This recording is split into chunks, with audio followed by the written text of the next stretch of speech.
Hello everyone, I Assistant Professor Pragati Shetty from Department of Microbiology, KG Somaya College. In this online lecture, we will study about the Rickettsia species, okay, the rickettsial infection. So let's start with the structure of this Rickettsia. So first thing I would like to say that Rickettsia are not viruses, these are the type, one special type of the bacteria, okay. We can called unusual bacteria, and this bacteria can live only inside any host. Okay, we know the bacteria can live on their own, right? But this type of the bacteria can only live inside the host, and that is why that is calling as the obligate intracellular parasite. Okay, obligate intracellular parasite, then it is the gram negative pleomorphic rods. Pleomorphic, more than one type, many types. Their morphology can be changed in some extent. Gram negative pleomorphic rods, then it is the parasite of arthropods. Now this bacteria will transmit or will transfer via the vectors. Now who are the vectors for this bacteria? This can be the flies, okay, then lice, ticks, and the mites. Okay, you can see in the pictures the tick bone infections, right? Then the flea bone infection, the lice infections, and the mite infections. Okay, now in this above picture you can see the rickettsia inside the host cell. Now as I mentioned, these are the type of unusual bacteria. Alright, now this is the gram negative pink color, okay, pink color bacteria rods.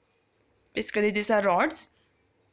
Alright, now in this cases there is no human to human transmission. Okay, there is always bacteria will transfer via the vectors. Who are the vectors? Fleas, then the tick bone, that is the ticks, lice, or the mites. Okay, now this rickettsia can only transfer via this vectors, right? Now we will see the classification of this rickettsia species. Now first, Rickettsia prowazekii will cause the epidemic typhus, okay, Brill-Zinsser disease, which is of the human body louse. Then Rickettsia typhi, which will cause the endemic typhus. It is a type of fever, okay, typhus. Then the can be transmitted through the rat flea, okay. Then the Rickettsia, the Rocky Mountain spotted fever, which is a very harmful fever, in that the small spots will appear in the patient body, okay, and which is very dangerous, very painful infection. Okay, Rocky Mountain spotted fever, that will transmit by the ticks. Then Rickettsia conuri, this species will cause the Botonius fever, and the species will transmit via vector ticks. Then Rickettsia australis causes the Australian tick typhus, and the vector is ticks. Then again the second last species, Rickettsia siberica, will result into the Siberian tick typhus, and the vectors are the ticks. And then the Rickettsia acari causes the rickettsial pox, and the vector is the mites. So we can say that most of the disease infection, most of the cases, the vectors are tick bone. The tick bone infections are there, right? Now we will see the general pathogenesis. Okay. Now in case of the viruses, we will look for the structure, right? Now in this also we have saw that it is the gram negative pleomorphic rods, right? Now important point here is the obligate intracellular parasite. Rickettsia is the obligate intracellular parasite. It requires certain host for its multiplication, for be alive. Okay, then we will see the pathogenesis. Okay, now first rickettsia are transmitted to human by the bites of the infected arthropod vectors, right? Now the bacteria, so that is the rickettsia, will get entry to the arthropod, say the tick. Okay, it will enters into the tick's body. Now that can bite to the human, so that the infection will spread to the human body. All right, therefore this infection will can only transmit via the vector. Okay, it is not direct human to human infection. Okay, now this rickettsia are transmitted to human by the bite of the infected arthropod vectors, right? Now after the infection, after the rickettsia will get enter into the body of the host, then that will multiply at the site of the entry and enter the blood stream. Okay, then they will localize after the multiplication at the site of infection, at the site of transmission, that is the site of entry. They will enter the blood stream. Then they will localize. That localize means then they will remain in the body at the in the vascular endothelial cells and multiply to cause thrombosis that can lead to rupture and the necrosis. Okay, necrosis means what? Killing of the cells, right? And therefore once the rickettsia will transmit via the vector into the human body, now they will multiply into the body. Okay, and they will enter into the blood stream. After entering into the blood, now they have to localize, right? Now for its localization, for staying in the body, they will localize in the endothelial cells, and there it will again multiply, and that multiplication will cause rupture and necrosis of the cells. Okay, you can see in the picture there is the endothelial cells, the blue color ones, and the red colors little dots, that these are the rickettsia inside the endothelial cells. Okay, so that's how they will localize on this endothelial cell, and they will cause the necrosis and the ruptures of these cells. Okay, now this is the pathogenesis of this rickettsia, and this is how it will cause the infection, and then the symptoms will appear. The symptoms we will look in the next slide. Now rickettsial infections classification. Okay, now this we have already discussed in the previous slide. Now first the typhus fever group. In the typhus fever group, the epidemic typhus or the Brill-Zinsser typhus and the endemic typhus, these two type of the fevers can be present in case of the typhus fever.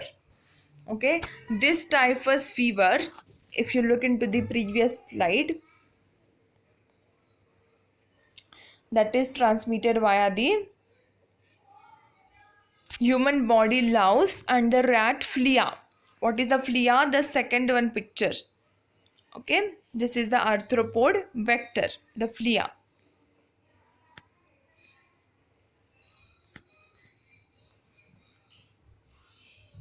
Then it can cause epidemic typhus or the endemic typhus. What is epidemic? The disease present in some parts of the world. Okay, some countries of the world. That is the epidemic. And the endemic, it is present in the very short population, very community. Okay. Then spotted fever group. It is the second type of the infection. As I mentioned, this rickettsia causes basically fever. All right. And now we are learning the types of the fever infection that it causes. First one was the typhus fever group. Second one was the spotted fever group. These are the types of the infections. Okay. Now in the second, in the spotted fever group, what kind of infection or what kind of spotted fevers that can present, that can cause by this rickettsia are the Rocky Mountain spotted fever, then Siberian tick typhus, then the Boutonniere fever, Australian tick typhus, and the rickettsial pox. For this fevers or for each infections, there are some different types of the vector present, right? That we have studied in the earlier slide, the classification. Okay. Now these types will come under the spotted fever group. Okay. Now we will see the first one, that is the epidemic typhus. That is the classical typhus, it can also called, which is very common. Okay. This fever is via vector called as the lice. We all know the lice, right? It is an arthropod, and the rickettsia will get entry into this lice, and that will bite to the human, so that the infection will transmit it to the human. The bacteria will enter into the human body, right? Now the causes, that is the cause, that is the rickettsial species Rickettsia provaziki. Okay. Then the vector for this infection is the human body louse. Okay. That is the lice. It can also called as the lice. The pediculus humanus corporis. Okay. And the human head louse is the pediculus humanus capitis. It is its names. Okay. Then the incubation period for this is the 5 to 21 days.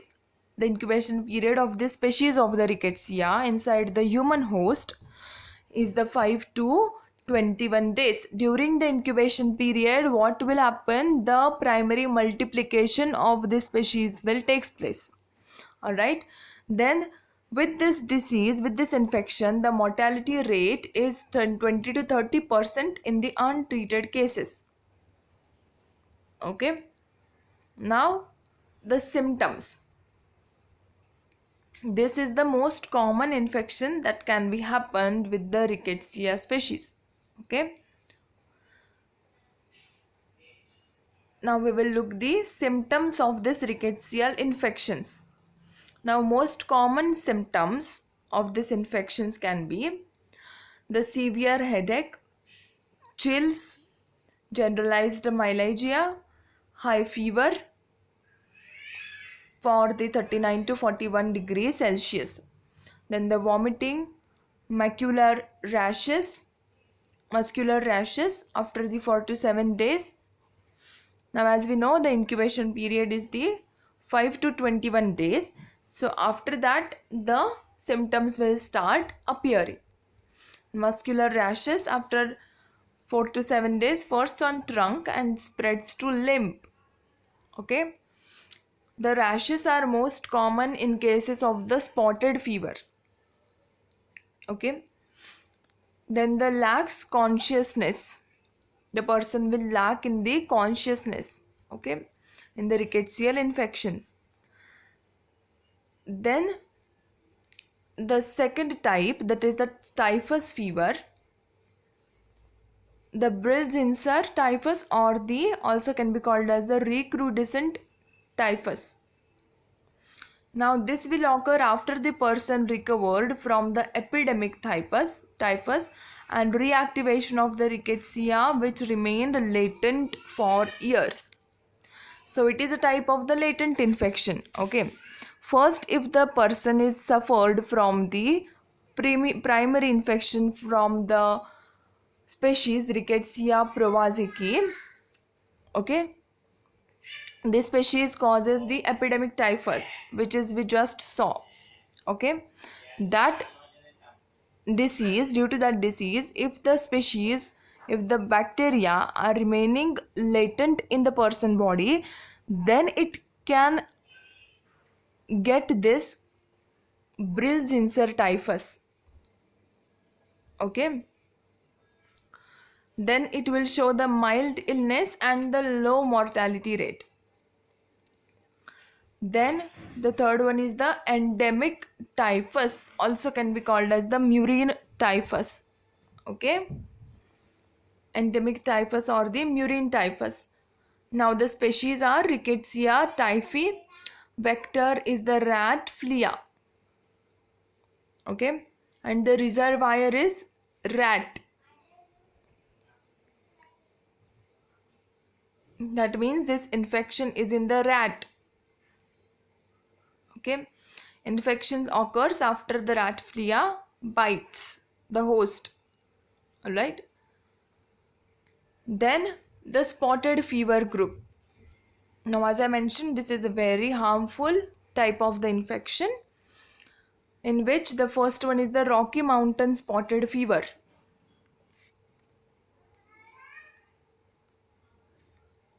Okay, so in that, it is the most serious form of the rickettsial infection.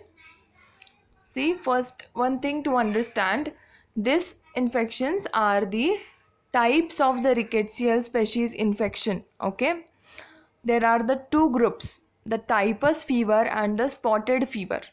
The typhus fever will have the endemic and the epidemic fever that we have just saw, and these are now in the part of the spotted fever group. Each fever will be caused by the different species of the rickettsia. Okay, now we will come to this Rocky Mountain spotted fever. It is the most serious form of the rickettsial infection. Now the cause of the rickettsia, rickettsia. Now this infection can occur after the tick bite. Okay, tick, you can see in that picture, it is an arthropod vector. Okay, and if it bites the human, then the bacteria, the rickettsia, can transmit into the host body. Then the incubation period of this species, that is the Rickettsia rickettsii, is 1 week. Now it is more similar to the typhus fever, but the rash appears earlier and it is more prominent. You can see in that picture. Now it is not colored, but the rashes, this type of the rashes and the spots are present. Okay, in the spotted fever group. Now the second, what are the complications of the rickettsial diseases? Okay, what complications can be present with this infections? Okay, now first is the bronchopneumonia. Pneumonia at the bronchi, in the bronchial. Okay, in the lungs, the pneumonia can be occur, and this infections at this points, these complications can be present if the rickettsial infection remains untreated, or it will spread rapidly and it will goes to the certain next level, then these complications can happen. Okay, so first one is the bronchopneumonia, then the congestive heart failure, which is a very harmful complication, right? The congestive heart failure, then the multi-organ failure, deafness, disseminated intravascular coagulopathy, that is called as the DIC. Then the endocarditis. Okay, endocarditis, which means the inflammation of the heart lining.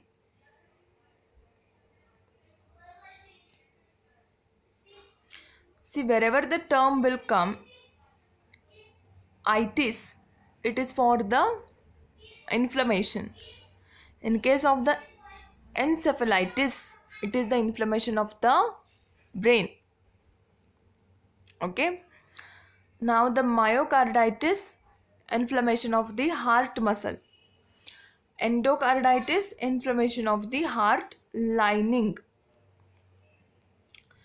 Then the glomerulonephritis, it is the inflammation of the kidney. This much complications can be happen due to these rickettsial infections. Okay. Now in this online lecture, we have studied about the rickettsia. What is the rickettsia? It is the type of unusual bacteria. Okay. Then it will transmit only via the arthropod vectors, and that vectors will transmit this bacteria to the humans, right? Then we have saw these types of the species, the classification of the rickettsial species, right? And accordingly that we have saw the which species cause which disease, which infection, and it is transmitted via which type of vector, right? Then we have studied the each infection in detail. Then we have saw this complications and the general symptoms for the rickettsial infection. Then we saw the complications of the rickettsial disease. Okay. I hope you understood this online lecture. If you have any doubt regarding this, please ask in the comment section. Thank you for watching.